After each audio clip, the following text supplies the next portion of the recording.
नमस्कार दोस्तों, इतिहास की नई क्लास में आपका फिर से स्वागत है। आशा करता हूँ कि आप सभी अच्छे होंगे। आज हम दोस्तों इतिहास के मोस्ट इम्पोर्टेंट 25 क्वेश्चन का टेस्ट लेंगे, जो आपके आने वाले सभी एग्ज़ाम के लिए इम्पोर्टेंट है। आप चाहे स्टेट लेवल के एग्ज़ाम की तैयारी करते हो या फिर सेंट्रल लेवल के एग्ज़ाम की तैयारी करते हो, ये क्लास आपके लिए मोस्ट इम्पोर्टेंट रहेगी और इससे आपको पता चलेगा कि आपकी इतिहास की तैयारी कैसी है। ये क्लास दोस्तों आपको डेली इसी चैनल जेमसन स्टडी पर मिल जाएगी और इससे आपको काफ़ी हेल्प मिलेगी अपनी तैयारी को परखने में। तो चलिए शुरू करते हैं हमारी आज की क्लास। आज की क्लास में टोटल क्वेश्चनों की संख्या 25 है।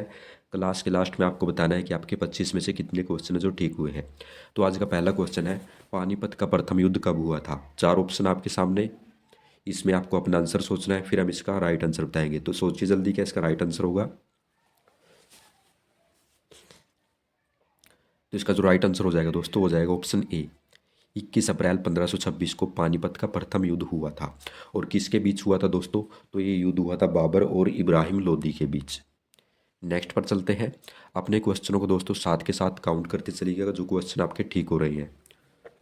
नेक्स्ट क्वेश्चन है, किस युद्ध में बाबर ने सर्वप्रथम तुलुगुमा नीति का प्रयोग किया था? तो कौन सा युद्ध था दोस्तों? सोचिए इसका क्या राइट आंसर होगा एक बार। तो इसका जो राइट आंसर हो जाएगा दोस्तों, हो जाएगा ऑप्शन सी। पानीपत के प्रथम युद्ध में बाबर ने, जो कि मुगल साम्राज्य का संस्थापक माना जाता है, उसने तुलुगमा नीति का प्रयोग किया था। तो सी है जो इसका राइट आंसर हो जाएगा। नेक्स्ट है, किस सूफी संत को महबूब ए इलाही यानी अल्लाह का प्रिय कहा जाता है? तो किसे कहा जाता है दोस्तों? कौन से सूफी संत है वो जिसको अल्लाह का प्रिय कहा जाता है? तो सोचिए एक बार इसका राइट आंसर, फिर हम इसका राइट आंसर बताएंगे।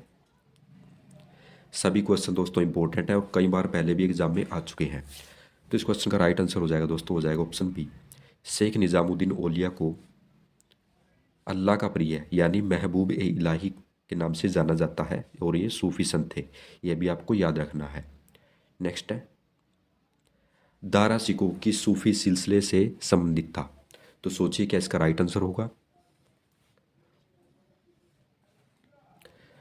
तो इसमें जो आपका राइट आंसर हो जाएगा दोस्तों, हो जाएगा ऑप्शन ए।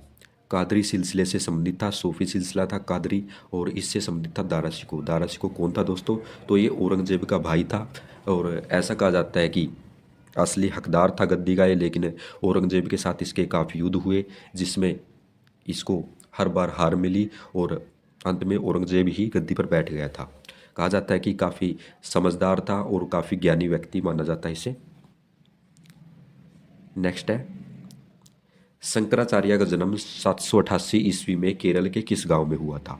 शंकराचार्य का नाम आपने ज़रूर सुना होगा। इनका गांव पूछा गया है जहां पर इनका जन्म हुआ था। तो सोचिए क्या इसका राइट आंसर होगा एक बार। तो इसका जो राइट आंसर हो जाएगा दोस्तों, हो जाएगा ऑप्शन सी।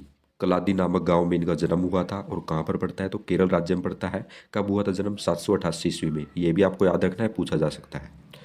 नेक्स्ट क्वेश्चन है दोस्तों,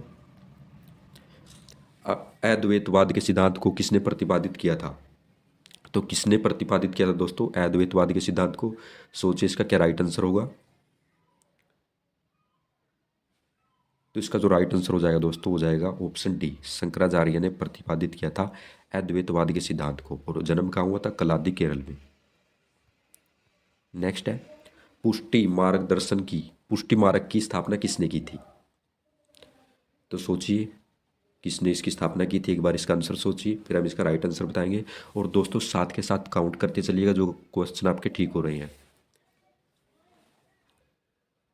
तो इसमें जो आपका राइट आंसर हो जाएगा दोस्तों, वो हो जाएगा ऑप्शन बी। वल्लभाचार्य ने पुष्टि मार्ग की खोज की थी। और कौन थे दोस्तों वल्लभाचार्य? तो ये सूरदास के गुरु थे। सूरदास का नाम आपने जरूर सुना होगा और कहा जाता है कि सूरदास जन्म से अंधे थे। इनके गुरु कौन थे? वल्लभाचार्य। और इनकी वृंदावन में मुलाकात हुई थी सूरदास के साथ, तो तभी से सूरदास ने इनको अपना गुरु मानना शुरू कर दिया था। नेक्स्ट है, बीजक रचना के रचयिता कौन थे? तो आप सभी जानते ही होंगे, आसान सा क्वेश्चन है। तो राइट आंसर हो जाएगा दोस्तों ऑप्शन डी। कबीरदास है जो बीजक रचना के रचयिता थे। और इसी नाम से इसी शैली में एक और रचना किसने लिखी थी? तो गरीबदास ने भी लिखी थी, लेकिन आपको इसका आंसर कबीरदास ही करना पड़ेगा क्योंकि जो इसके पहले लेखक थे जिन्होंने ये रचना रची थी तो वे कबीरदास थे। और इस बारे में अन्य जानकारी जान लेते हैं। अन्य जानकारी दोस्तों, कबीरदास की रचनाओं का संग्रह बीजक नाम से जाना जाता है। धर्मदास ने साल 1464 में इसका संकलन किया था। बीजक में 3 भाग हैं। कौन कौन से? साखी, शबद और रमैनी। तीनों आपको याद रखने हैं, पूछे जा सकते हैं। ये एक्स्ट्रा नॉलेज है दोस्तों, इससे आपको क्वेश्चन और भी अच्छी तरह से याद रहते हैं। नेक्स्ट है, भगत तुकाराम किस मुगल सम्राट के समकालीन थे? तो किस सम्राट के समकालीन थे भगत तुकाराम? ऐसे क्वेश्चन पूछे जाते हैं एग्जाम में, तो सोचिए जल्दी क्या राइट आंसर होगा इसका।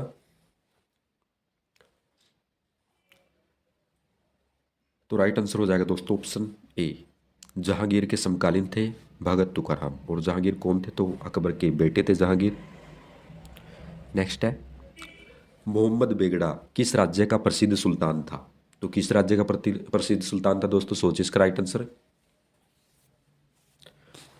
इंपॉर्टेंट क्वेश्चन है दोस्तों, और यदि आप डेली इस क्लास को लगाते हैं तो काफ़ी आपको इससे हेल्प मिलेगी। इससे आपकी नॉलेज और अधिक अच्छी होगी इतिहास के क्वेश्चन में। इसका जो राइट आंसर हो जाएगा दोस्तों, हो जाएगा ऑप्शन सी। गुजरात का प्रसिद्ध सुल्तान था कौन? मोहम्मद बेगड़ा, आपको याद रखना है। नेक्स्ट है, संत कबीरदास का जन्म कहाँ हुआ था? तो कहाँ हुआ था? सोचिए इसका राइट आंसर। तो राइट आंसर हो जाएगा दोस्तों ऑप्शन डी, मगहर वाराणसी में जो कबीरदास का जन्म हुआ था।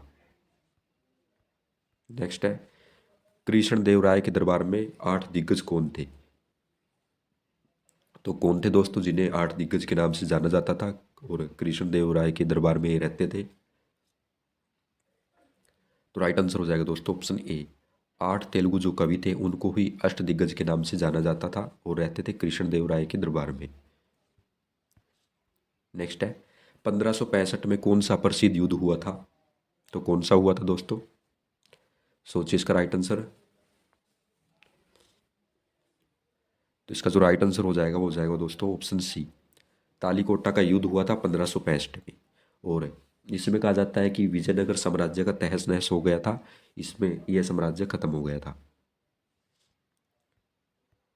नेक्स्ट है, विजयनगर का वह प्रथम शासक कौन था जिसने मुसलमानों को सेना में भर्ती किया था? तो कौन था दोस्तों? सोचिए इसका राइट आंसर। क्या राइट आंसर होगा? तो राइट आंसर हो जाएगा दोस्तों ऑप्शन बी, देवराय प्रथम है जो प्रथम ऐसा शासक था विजयनगर साम्राज्य का जिसने मुसलमानों को सेना में भर्ती किया था। नेक्स्ट है, विजयनगर साम्राज्य के अवशेष कहाँ से मिले हैं? तो कहाँ से मिले हैं दोस्तों? सोचिए इसका राइट आंसर। क्या राइट आंसर होगा? तो इसका जो राइट आंसर हो जाएगा दोस्तों हो जाएगा ऑप्शन ए, हम्पी से मिले हैं विजयनगर साम्राज्य के अवशेष। और अन्य जानकारी जान लेते हैं दोस्तों। हम्पी जो है वो भारत के कर्नाटक राज्य के विजयनगर जिले में स्थित है। यह तुंगभद्रा नदी के तट पर बसा हुआ है, ये नदी भी आपको याद रखनी है। और हम्पी को यूनेस्को ने विश्व धरोहर स्थल घोषित किया है, इसलिए इंपॉर्टेंट हो जाता है ये क्वेश्चन, इसलिए आपको याद रखना है। नेक्स्ट है, बीजापुर का प्रसिद्ध गोल गुंबद किसका मकबरा है? तो किसका मकबरा है दोस्तों? बीजापुर के गोल गुंबद के बारे में आपने ज़रूर सुना होगा, कई बार ये क्वेश्चन आता है एग्जाम में। तो असल में किसका मकबरा है? सोचिए इसका राइट आंसर। तो राइट आंसर हो जाएगा दोस्तों ऑप्शन बी, मोहम्मद आदिल शाह का मकबरा है बीजापुर का प्रसिद्ध गोल गुंबद। याद रखना है आपको, पूछा जा सकता है। और साथ के साथ दोस्तों काउंट करते चलिएगा अपने क्वेश्चन जो आपके ठीक हो रहे हैं। नेक्स्ट है, हम्पी का खुला संग्रहालय कहाँ पर है? तो कहाँ पर है दोस्तों? तो अभी मैंने आपको बताया भी था, तो ये है दोस्तों कर्नाटक में। हम्पी कहाँ पर है? कर्नाटक में। और यहाँ पर इसका खुला संग्रहालय भी है। नेक्स्ट है, चंगेज खान का असली नाम क्या था? तो एक मंगोली शासक हुए हैं चंगेज खान, इनका असली नाम आपसे पूछा गया है। क्या इसका राइट आंसर होगा? सोचिए एक बार।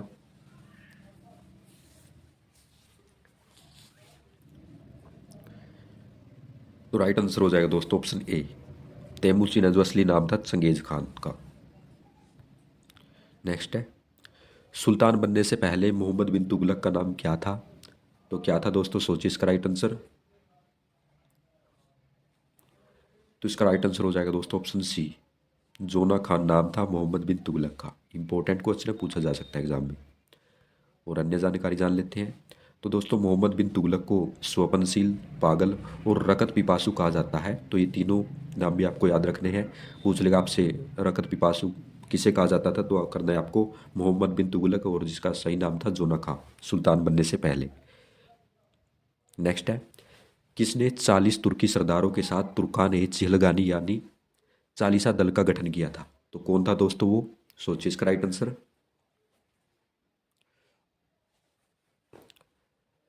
तो इसका जो राइट आंसर हो जाएगा दोस्तों, हो जाएगा ऑप्शन डी। इल्तुतमिश ने जो 40 तुर्की सरदारों का एक संगठन बनाया था, जिसको जाना जाता था तुर्कान ए चिहलगानी के नाम से। और इल्तुतमिश ने दोस्तों कुतुब मीनार का निर्माण पूरा करवाया था। और प्रथम प्रथम सुल्तान कौन था गुलाम वंश का? तो ये थे कुतुबुद्दीन ऐबक। ये भी आपको याद रखना है, मोहम्मद गोरी के ये गुलाम थे।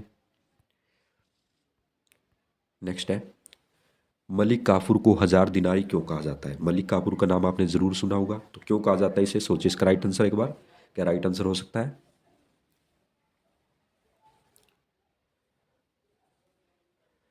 तो राइट आंसर हो जाएगा दोस्तों ऑप्शन डी। 1000 दिनारी उसे इसलिए कहा जाता था क्योंकि मलिक काफूर को 1000 दिनार में खरीदा गया था।